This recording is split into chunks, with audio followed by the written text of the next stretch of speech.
what's that word for coming up with an idea, Inspiration? Yeah. We brewed some absolutely amazing beers for Christmas last year. This time I want to shake it up a little bit because I want to recreate a beer that was so inspirational to me that I remember how it tasted 12 years later.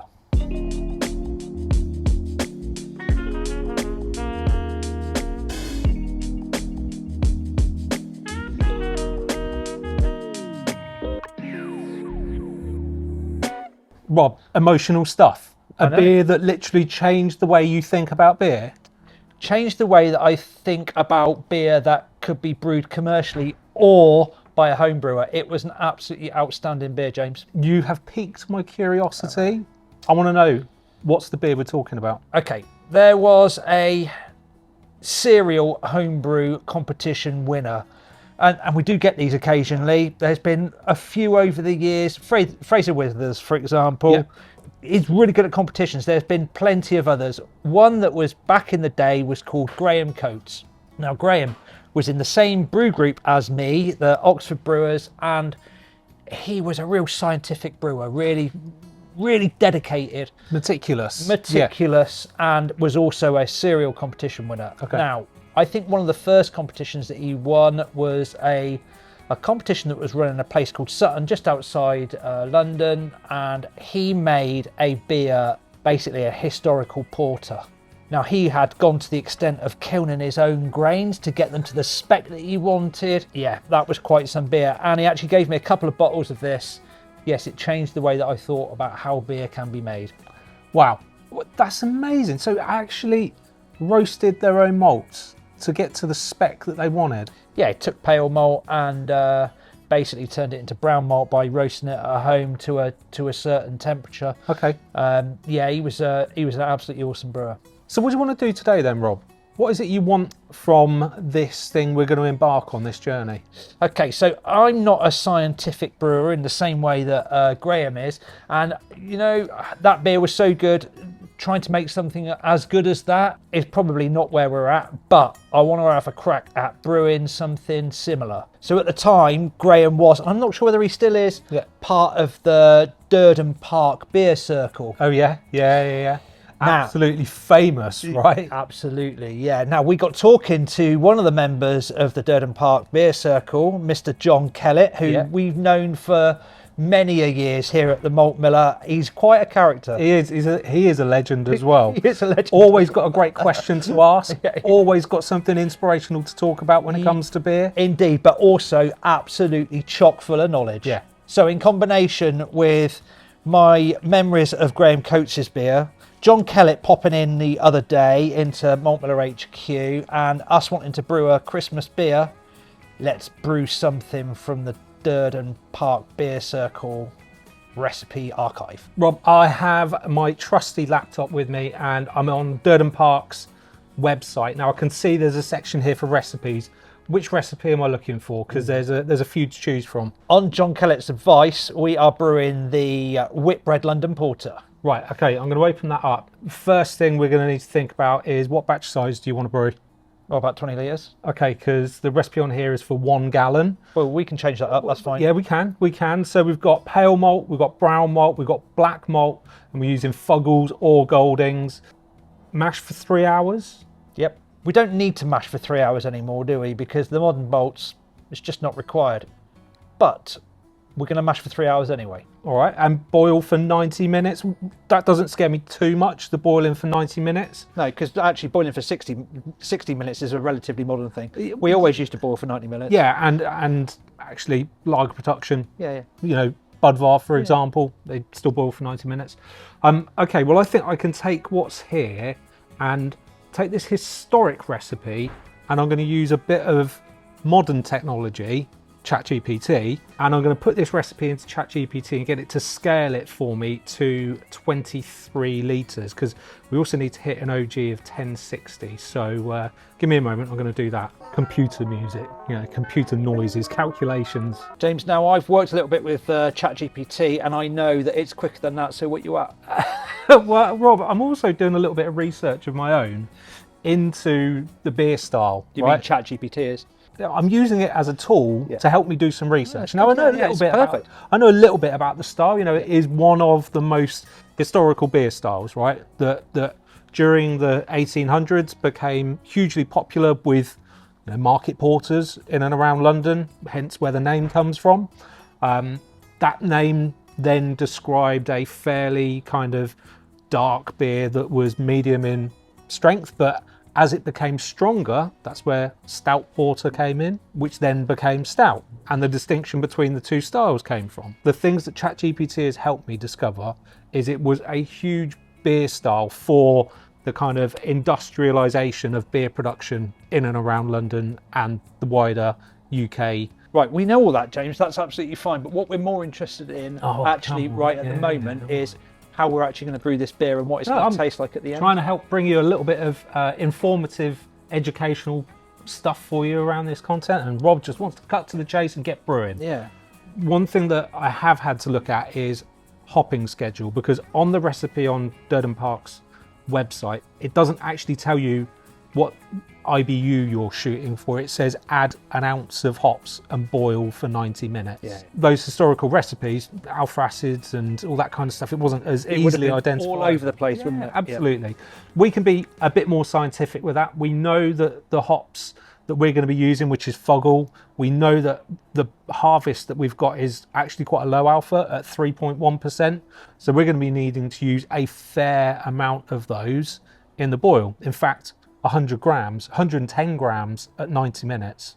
Right, so let's look at the grist that I've come up with for this recipe, Rob. So we wanted to use something that was as traditional as possible. So that led us down the path of using a floor malted base malt. Yeah. So we're going to use Warminster's floor malted Marisotta. It's not as old as the beer styles that we're brewing here. No, it's not. But James, let's remember, we're not trying to necessarily recreate that exact beer. We just want to take that as an inspiration and brew an absolutely awesome porter that I can sit down in front of my fire on Christmas Day and just like sup. Yep. So 79% of the grist is going to be that floor malted Marisotta. 15% is going to be brown malt. Now that is a very traditional malt. In fact, a bit more history. Porter was originally 100% brown malt because pale malts weren't really a thing because of the kilning process. Yeah, but I'm not sure it's the same malt as this brown malt that we're adding in here. However, it's akin to it. Yeah. And then we're going to be using 5.5% of black malt. All right. Tons of roasty gorgeousness in there. Now, as I said, we're using Fuggles, one of our favourite whole leaf hops to use. Big dose at 90 minutes at the beginning of the boil, about, like I said, 110 grams. Then we're going to add another 10 grams just towards the end of the boil, about 5 minutes before the end, just for a touch of floral note on the nose. So what yeast strain are we going for, James? Well, the Durden Park guidance on this is cool and ferment with a good quality ale yeast. All right, okay, so we only do good quality ale yeast, so which one are you choosing? Well, I've gone for WLP... Not bread yeast, no? No, not bread yeast, okay. no. I've gone for WLP 002 from White Labs. Okay. Now, used it a number of times before. Oh, it's a stunning, it produces really stunning results. It does. Needs a little bit of finessing and patience and understanding, right? Yeah, because it can finish slightly sweet and it also likes to produce some diac as well. It does. Now, in terms of the sweetness, that I am less concerned about, okay? Partly because, bitterness-wise, we're shooting for sort of mid-30s, so there's a little bit of bitterness in the beer. But also, historically, from the research that me and my favourite large language model have done, it would appear that beers of that era in this style would likely have finished slightly higher, sort of in the range of 1014 to maybe 1018. So less dry than maybe we would think in today's palate for this type of beer. I'm good with that. I just want to sit down and drink that lovely beer on Christmas Day, so let's crack on with it, surely. Diac, you were worried about Diac. We don't need to worry about that because we're going to mature this for a few months, okay? It is early October. We're going to get it brewed, get it into keg or bottle, whatever you choose, and then sit on it until Christmas. Well, other than maybe when we do a bit of a tasting for the wrap up of this video. Sorted. Right, enough of ChatGPT. Let's get over to the brew school, get this bad boy in. Let's get on it.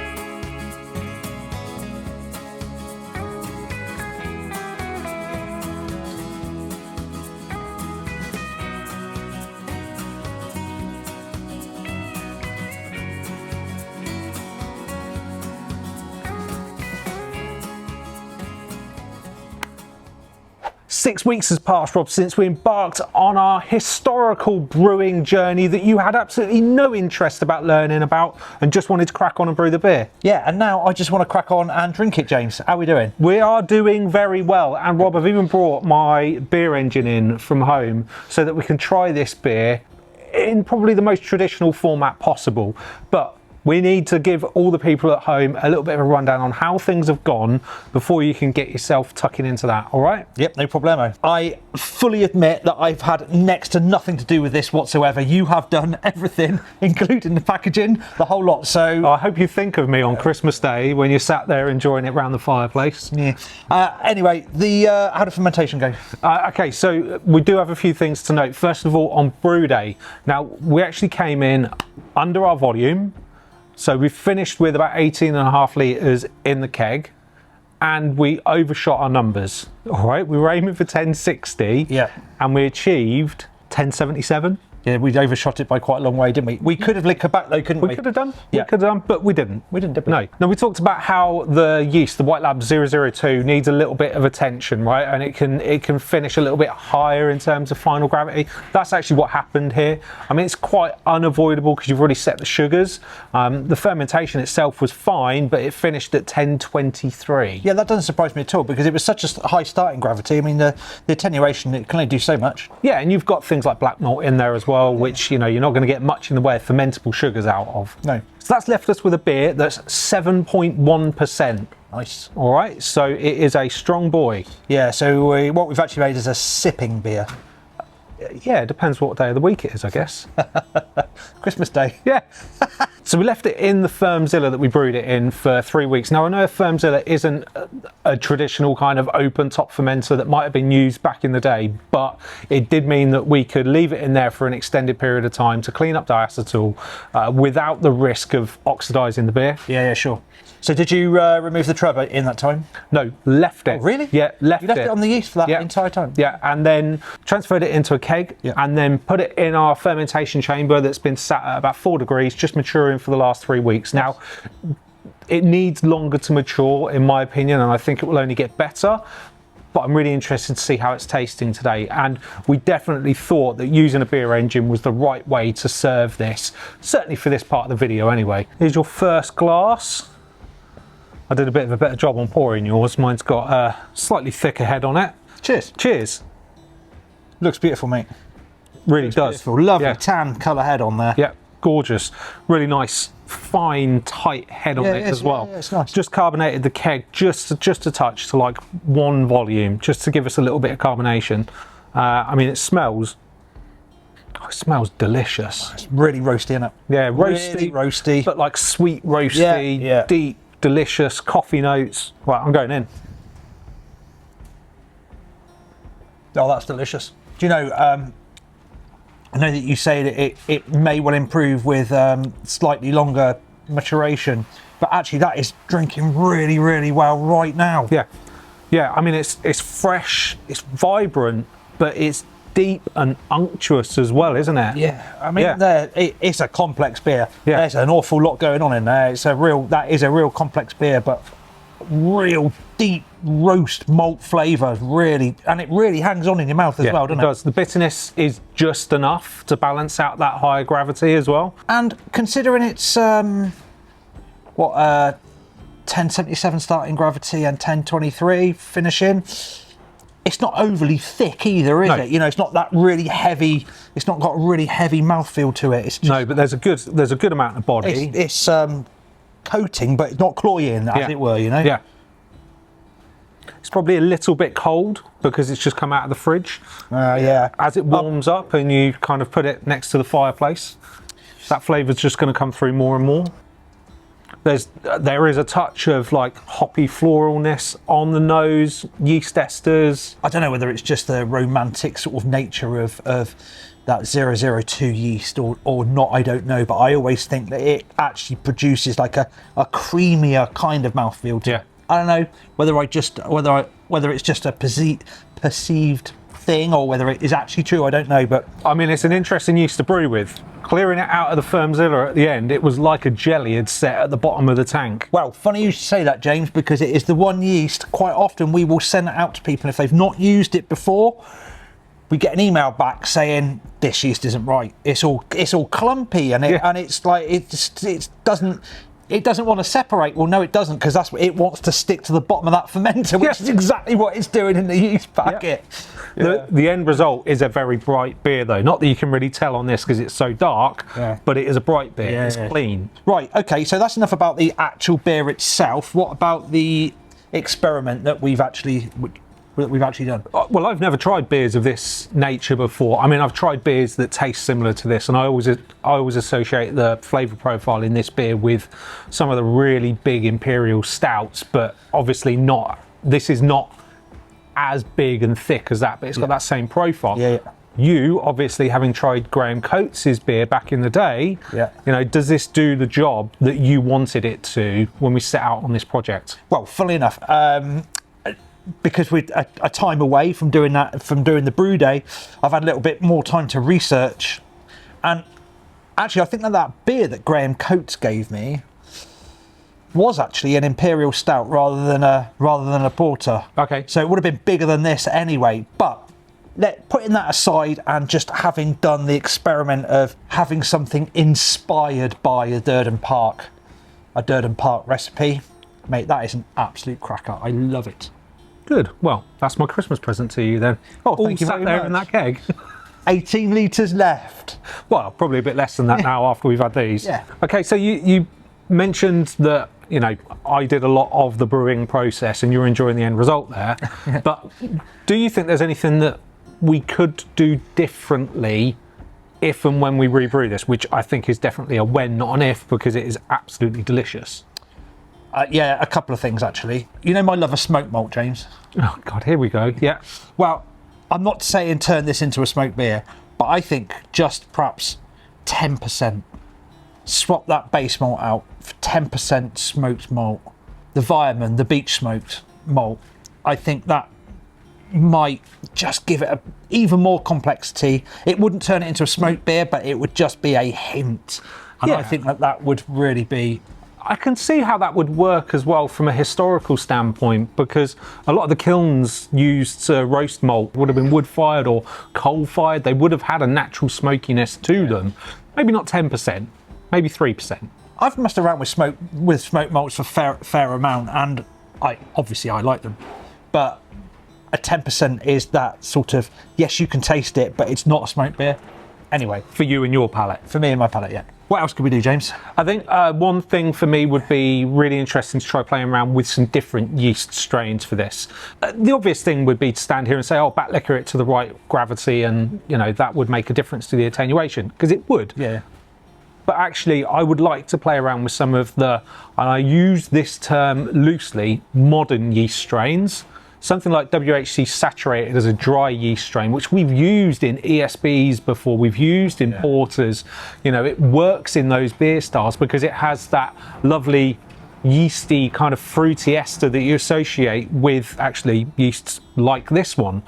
It's just so popular now for using in juicy hazy pale ales because of the profile it brings to them. Actually, those yeast strains are perfect for these kind of beers.